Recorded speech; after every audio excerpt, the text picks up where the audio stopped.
Is something look different out there? Huh? I think something looks different out there. Something looks different. Anyways, we'll see. Who knows, right? Who knows?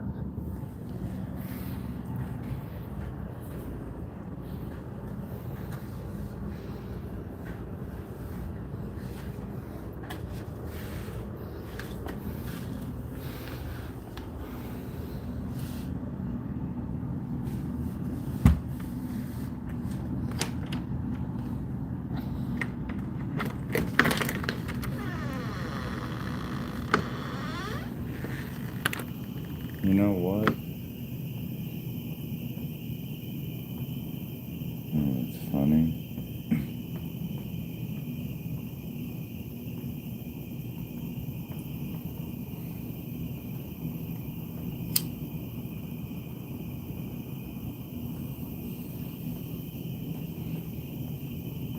Bad decisions, right? Light and shadow parts of ourselves. The good and bad about us. Our character, our integrity. Fuck my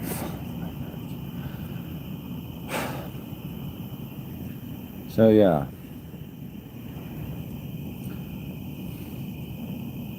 The bad parts. The addictions we have. You know, we're all flawed to some extent. We're human. But we also know that there are good qualities about us. We're not just, if we really look deep down in ourselves, we don't have to show everybody it, right?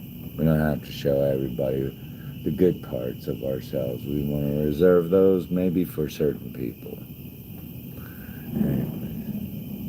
Right? Yeah, certain people. Anyway. But to the rest of the world, we'd rather or prefer to show our darker sides.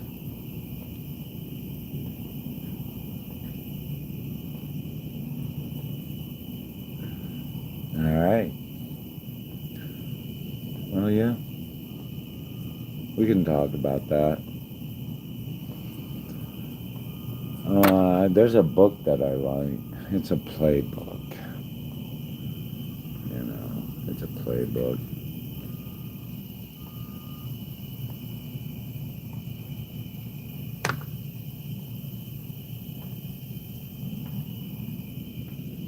It's about a play from, I think, the 1940s. I always like literature from the 1940s for some reason. Something about the 1940s I like. The way they wrote. I don't know what it was. It was like the 40s, I guess they had the beatniks, right? But they also had the confessionals. They say the beatniks were part of the 60s, but I think they kind of originated earlier with like Jack Kerouac and stuff like that. Because I think Jack Kerouac, didn't he start like in the 50s and 40s or something like that?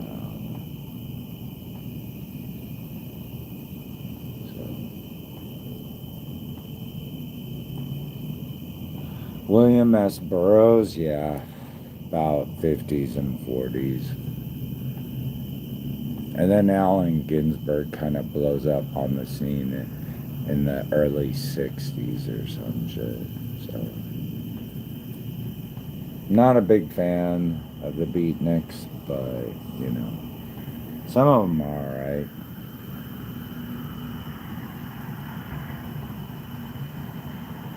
I like the confessionals. Like Sylvia Plath, Alice Sexton, John Berryman, Robert Lowell, yeah. Life sucks. You know? Life sucks.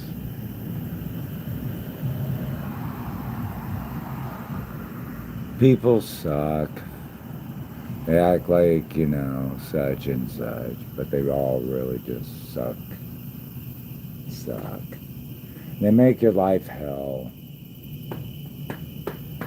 And they cause you to do miserable things with your life, because they try to justify themselves. Oh yeah, alibi excuse. No, nah, whatever. That's why I fucking hate my life, kind of deal. Like, oh my god, Sylvia Plath, my husband sucks. My kids are miserable with me. Shit always went shit in my life. I always had to do the best and best, but it always ended up shit. But somehow I became famous writing these books. Or Ann Sexton, oh God, my family fucking sucks. The only time I can get away from them is entering into a mental institution without fucking, doing that shit to them. You know what I mean? The dark side of the human psyche. So yeah, anyways, Robert Lowell's slit your own throat kind of deal. Slit your own throat.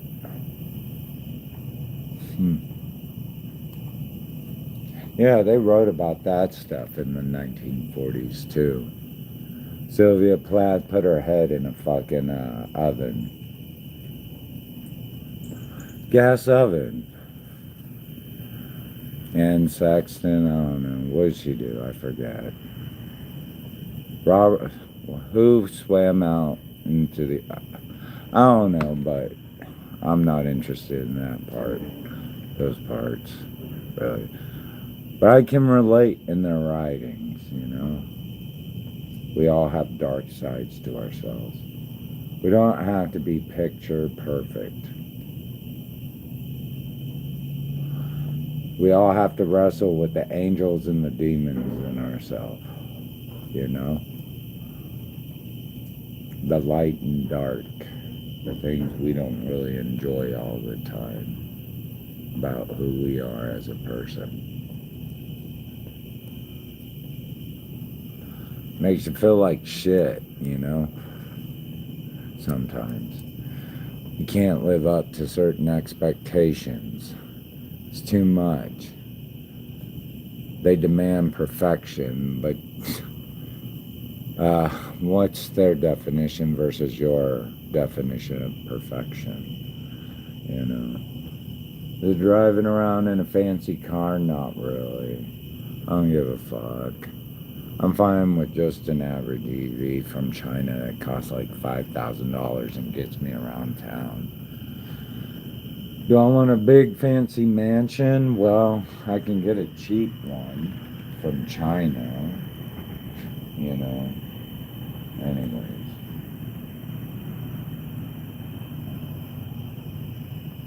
We already pay them to make everything. Fuck. Because America won't do it.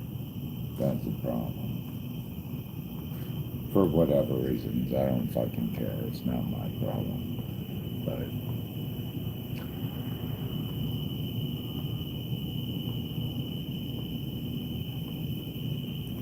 anyways, on that tangent, whatever perfection is to you, right?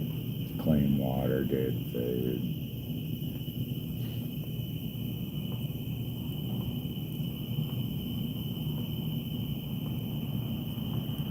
Whatever you think perfection is to you.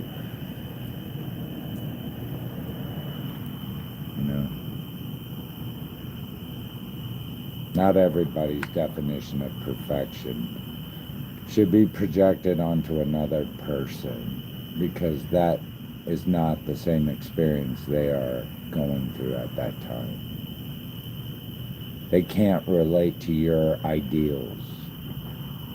They can't, because they're going through something completely different. God doesn't want you to think like that.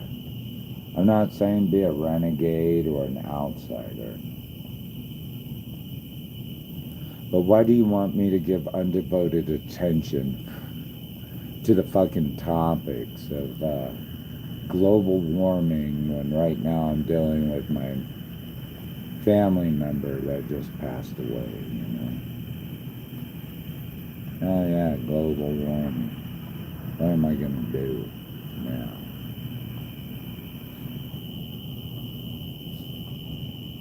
I already don't have nobody.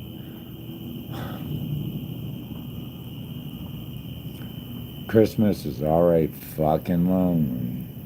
It sucks. But who knows, maybe when they're like in their wheelchair and everybody's gone, it's just like us two, we can reconcile something.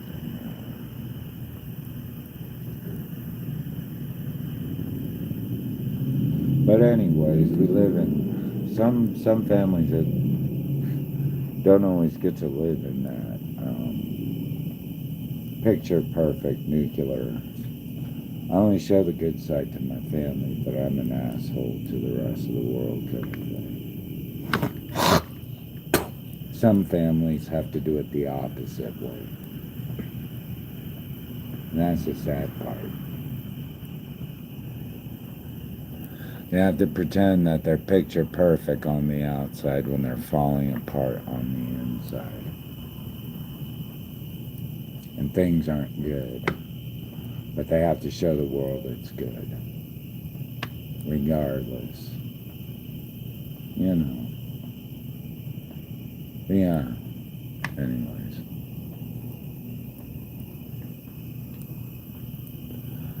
They want to keep up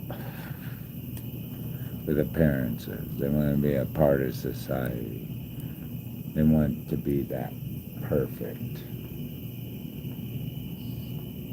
Anyway. Don't we all want to be perfect, right? Anyway. Almost done smoking this cigarette.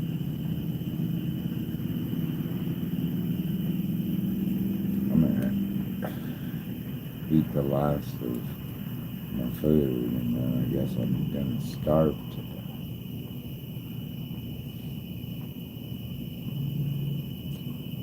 Before I get sick and die, right?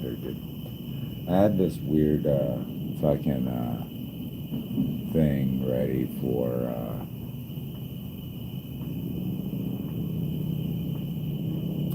an upcoming event tomorrow at 1-something, blah and blah. I don't remember scheduling that, but I guess it's gonna be good.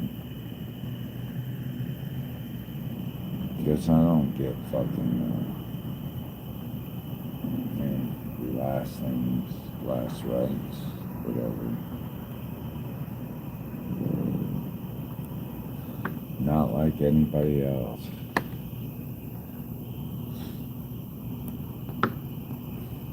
I must be a replicant.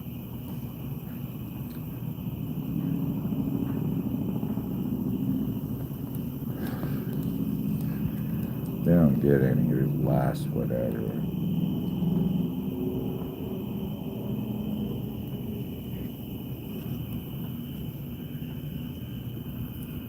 That they do all the hard work, I think, for humans. If you know what I mean.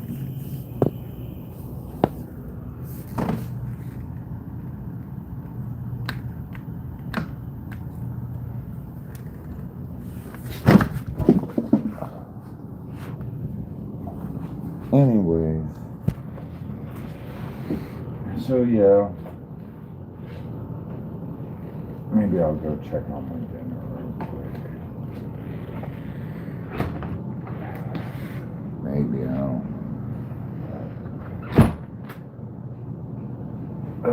Hamburgers. Yes, hamburgers are good, my friend.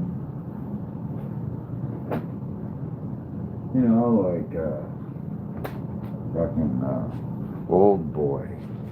He had to eat fucking. He was locked in a room almost his whole fucking life.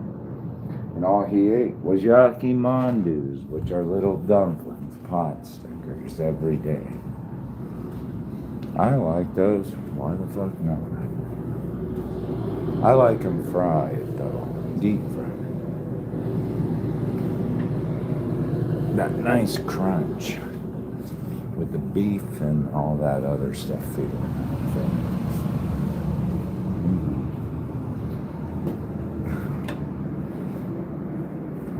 But anyways, we're going to go on to our next segment here pretty soon.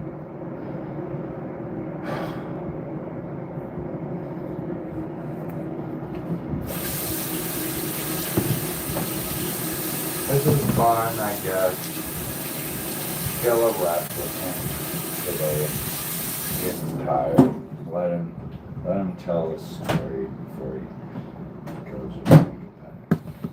It's alright. Annie Wilkes is upstairs. She can't wait. She can't wait. I can't wait. Baby. What are we waiting for? Oh yeah. Do what you gotta do. Don't worry. It was meant to be, it was meant to be, right? Yeah. It's scary, but you know, it is what it is.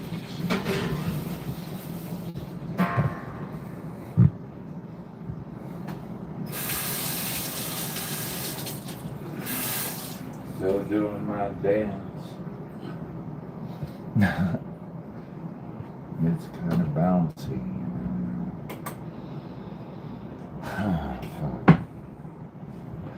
But yeah, we'll talk about a book later, real quick. I like from the 1940s. Yeah, I like a lot of lit from the 1940s, I guess. Really controversial stuff. Some people think it's disturbing. And I can see why, because the last time I didn't have money or didn't have internet access during that big outage, yeah. I listened to NPR and they played a lot of 1940s type of like dramatic orchestrated music. The whole time it was just really depressing. I wonder if that time and period was really, really depressing. Running out of food. Can't eat that food. That's all botulism. Botulism. Well, can I stomach it? Can I just maybe? Botulism. That's my next step. Botulism. Anyways. Hopefully these... Notice that my, look how bulgy my veins have gotten. Very vascular. It's crazy. Started seeing something like wiggling around in my leg. Scary.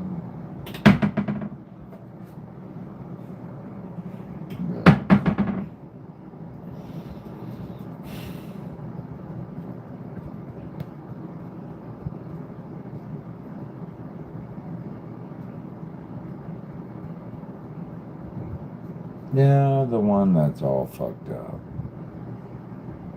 Anyways, I'll be done and dusted here pretty soon, I have a feeling. Might as well not.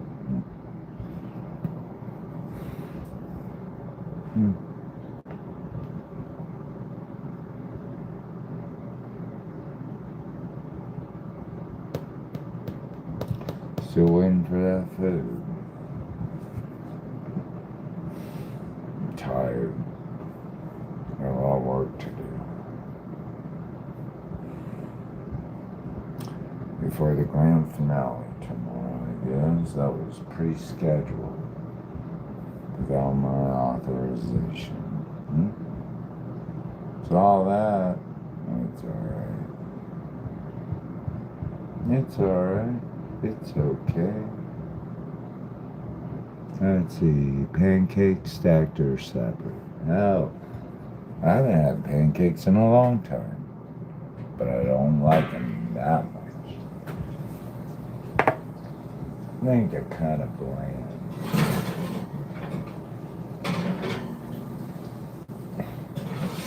I like waffles. Yeah, nice and crunchy. I like pancakes, but waffles, they're just, no. More fancy, I guess. Fancy, yeah. But yeah, I like pancakes. Getting tired doing all this work. Don't want anybody to think I'm a slob tomorrow at my fucking debut.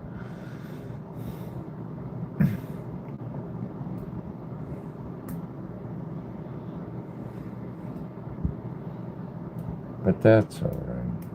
And I'm sure everything is done and dusted everywhere. You can't seem to get into my account and pay my bills. Kinda sucks, you know.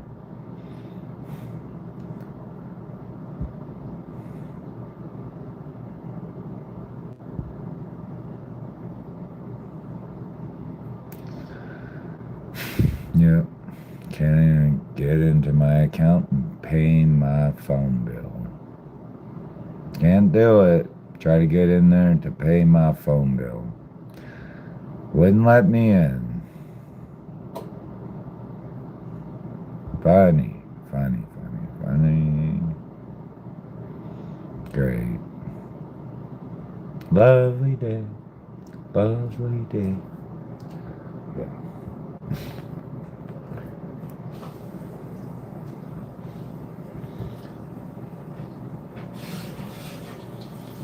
Don't worry. You might be next. You never know. You never know. You never know. Right? You never know. Never know. Don't listen. Don't let them scare you. You never know.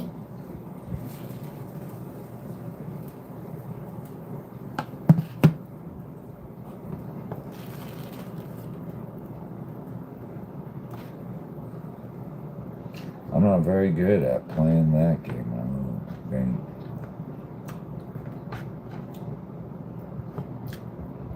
I seem to suck at it.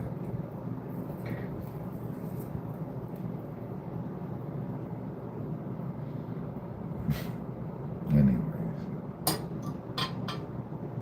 But that's alright.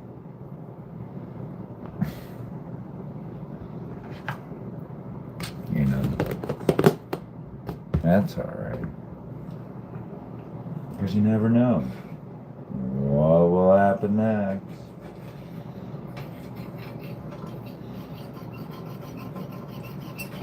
I don't know, I might. Shit, I might. Looks good on paper.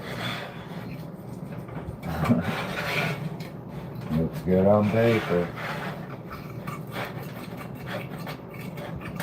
Never know. Anyways, I don't mean to sound like an asshole, but we're going to talk about Long Day's Journey into Night by Eugene O'Neill. I'll let you guys look that up real quick. Long Day's Journey into Night by Eugene O'Neill. Get a kind of synopsis of what's going on in that play.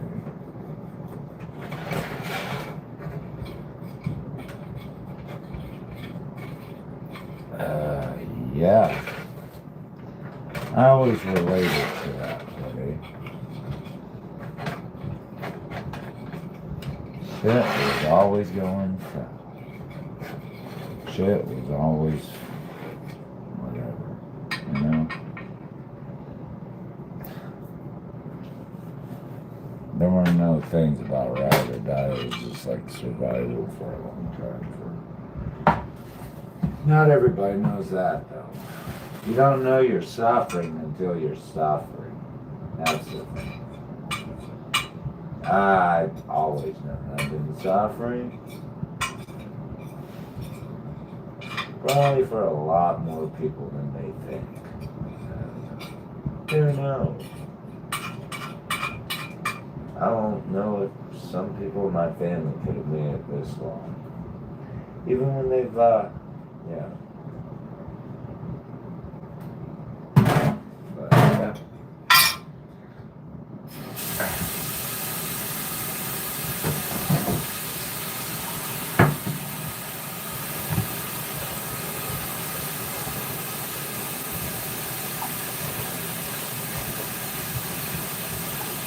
But anyway,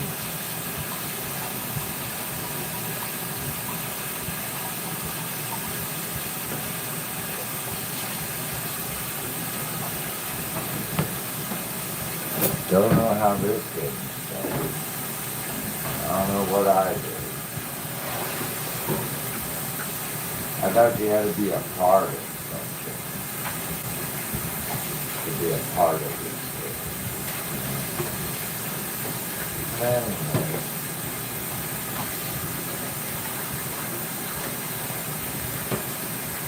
Not like I go in the deep web and check out whatever garbage is down there. That's what I've heard this shit is. But who knows? I don't know.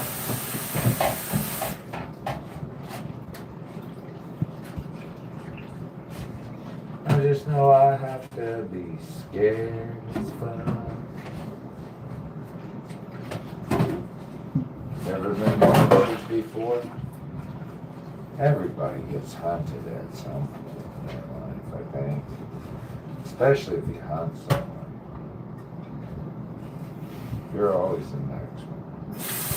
But anyway, the dark side, the demons, the angels, God, devil, shadow, light part. Who do I show that to? Who is worthy to see what? I don't know. Hell, I don't know. That's God's decision. You gotta negotiate this with God and the devil on that topic. I don't know so much.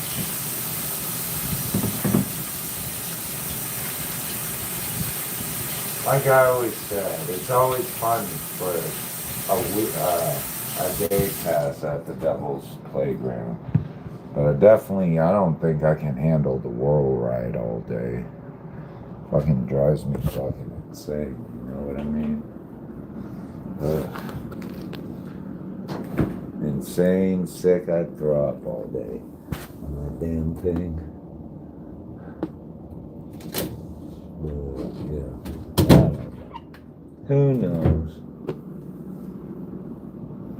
I'm trying to get some more soda pop.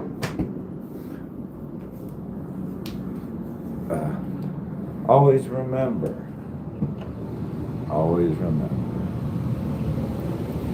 somebody's out there if you're doing that too, you know?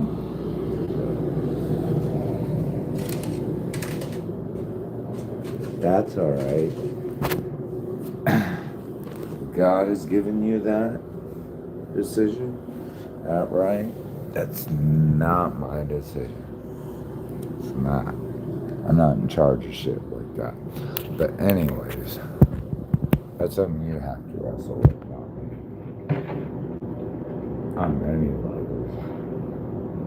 But is it worth it? That's the question.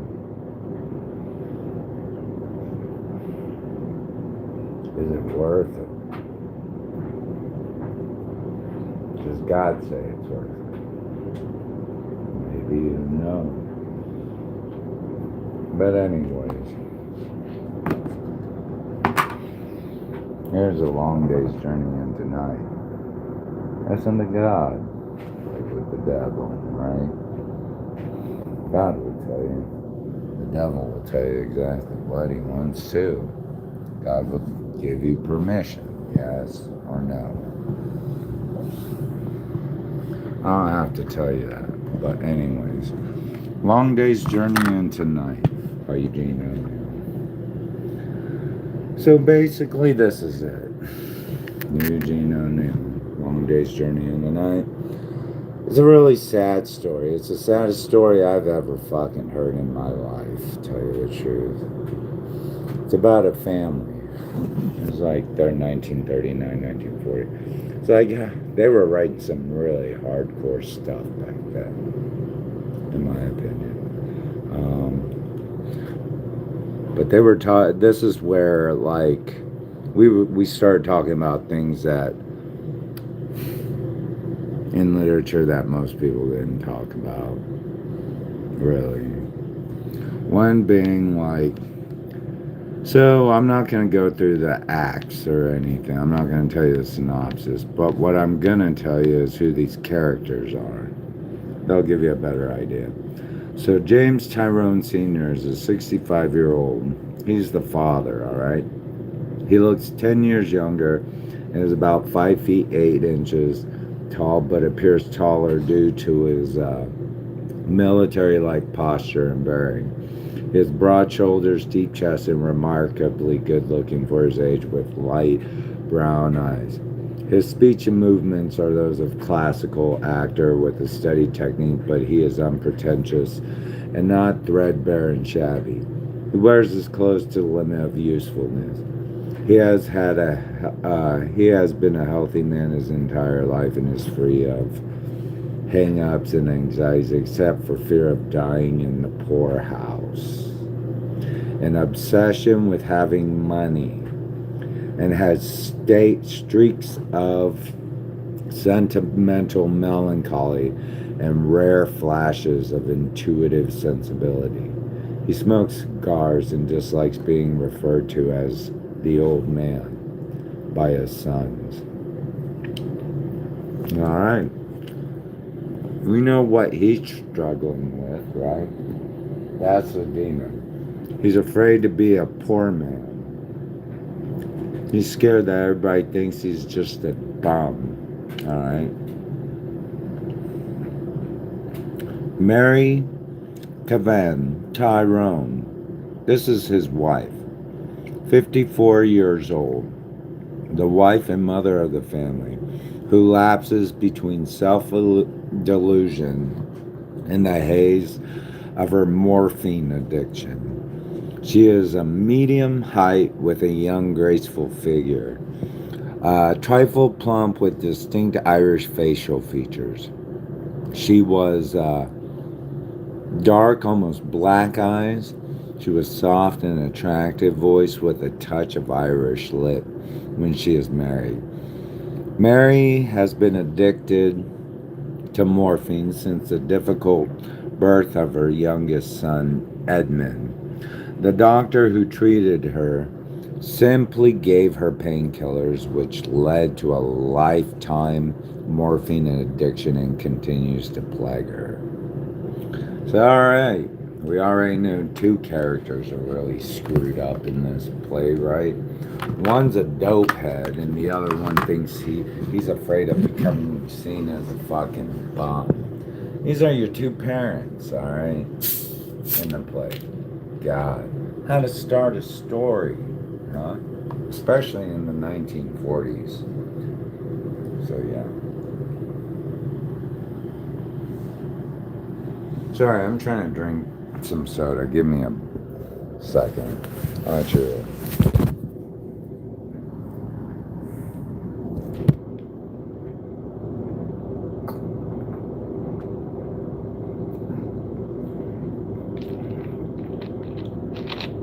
All right. So,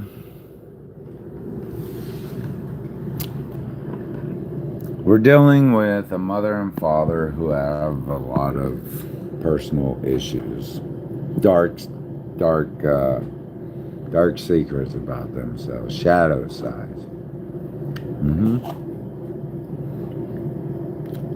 Let's go down to their children. James Jamie Jr., 33 years old, the older son. He has thinning hair and aquiline nose. Shows signs of premature sneering or degeneration, disintegration. He has a habitual expression of cynicism. He resembles his father on rare occasions when he smiles without sneering. His personality possesses the remnants of humorous, romantic, irresponsible Irish charm. The beguiling never-do-well, with strains of the sentimental poetic. He is attractive to women and popular with men. He is an actor like his father and has difficulty finding work due to a reputation for being an irresponsible, womanizing alcoholic. And his father argues a great deal about this. Jamie often refers to his father as the old Gaspard, a character from the opera Le Coche de Corneville, who is also a miser, so someone obsessed with money. Right? That's his son, his oldest son. This is his younger son, Edmund, 23. The younger, who is more intellectually and poetically inclined son. He is thin and wiry. He looks like both his parents, but more like his mother. He has big dark eyes and hypersensitive mouth, and a long, narrow Irish face with dark brown hair and red lighted chin. Red highlights from the sun. Like his mother, he is extremely nervous. He is in bad health and his cheeks are sunken. Later, he is diagnosed with tuberculosis. He is politically inclined to have socialist leanings. He traveled the world by working in merchant navy and caught tuberculosis while abroad. Let's see, Kathleen, the second girl, she is a submarine. She is known as a buxom Irish peasant in her early 20s with red cheeks, black hair, and blue eyes. She is amiable, ignorant, clumsy, and a well-meaning stupidity. So, yeah. Anyways. Sounds like a happy family, doesn't it? Anyways. I don't know. I think that someone dies in the end. They don't know what to do. Life sucks. I think this is a step up from death of a salesman. Honestly. If I had to read the two, I'd read Long Day's Journey into them. They seem more screwed up. You know?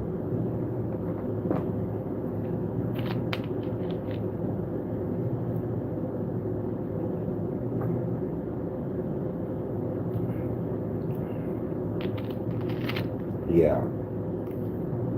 They seem a little bit more screwed up. They don't seem more calculated against their family member.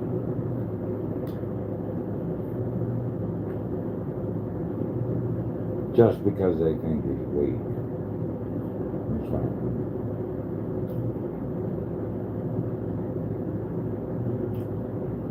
They're actually trying to, they're struggling each and every one of them. They have their own struggles. I don't know, what you think? Light, demon? I don't know.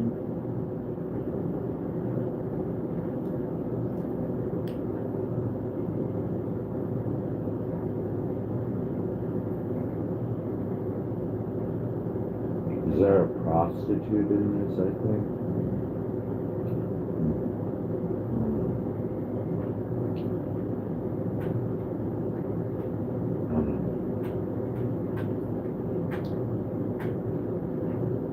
I forget, but it was a good book. Too many books I had to read. I think his mom dies.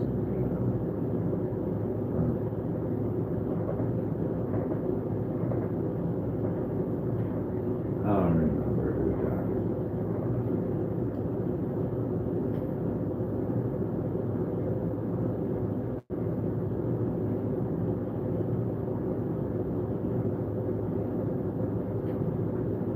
Apparently it was autobiographical. I forgot that. It was a representation of his own family. Yeah, apparently grew up in a really screwed up family.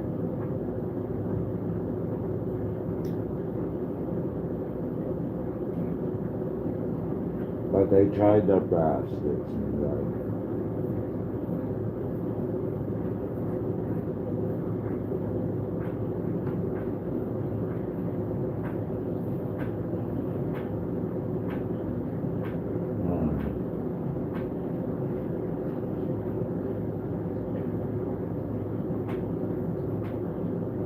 Father obsessed with money because everyone thinks he's a bum.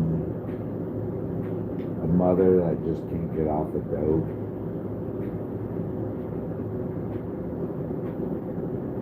An alcoholic son that is known for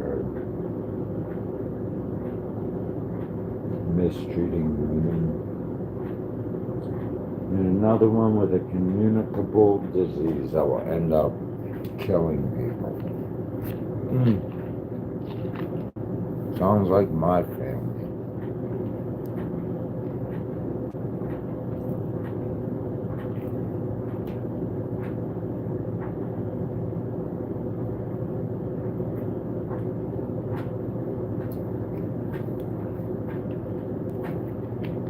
Yeah. I bet it's hard having tuberculosis back then. That was like almost like a guaranteed killer.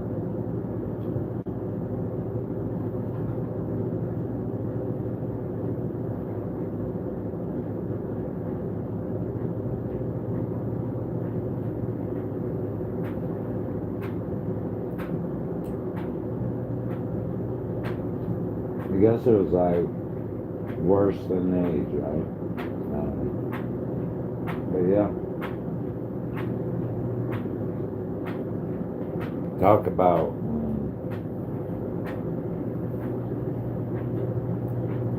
light and dark or shadow and light parts of our psyche.